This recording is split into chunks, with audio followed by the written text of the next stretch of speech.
Na-recover ang hindi bababa sa 30 katawan ng mga student monk na natrap sa gumuhong gusali sa Myanmar ng lumindol doon noong isang linggo. Nagliyab naman ang isang kotse sa isang mataong lugar sa The Netherlands. Papasada na ang UB Express overseas.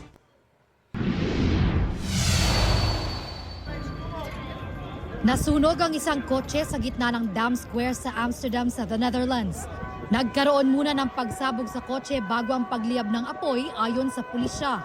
Kwento naman ng kumuha ng video, nakita niyang hinila ng mga pulis ang driver palabas ng kotse at tulong-tulong nilang inapula ang apoy sa driver.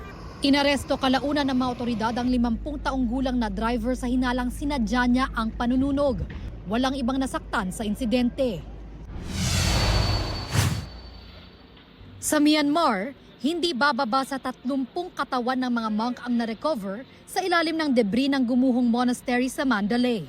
Nasa gitna raw ng exam ang student monks nang bumigay ang gusali dahil sa magnitude 7.7 na lindol noong March 28. Tansya ng rescue team, nasa 30 pang monks ang posibleng nasa ilalim pa ng debris. Ang mga nailigtas naman na monks, nagpapagaling na sa ospital. Umakyat sa mahigit 3,000 ang mga nasawi dahil sa malakas na lindol sa Myanmar.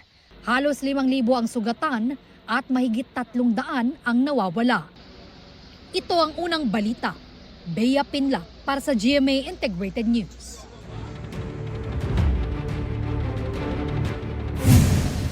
Kapuso, huwag magpapahuli sa latest news and updates. Maging una ka sa balita at mag-subscribe sa YouTube channel ng GMA Integrated News.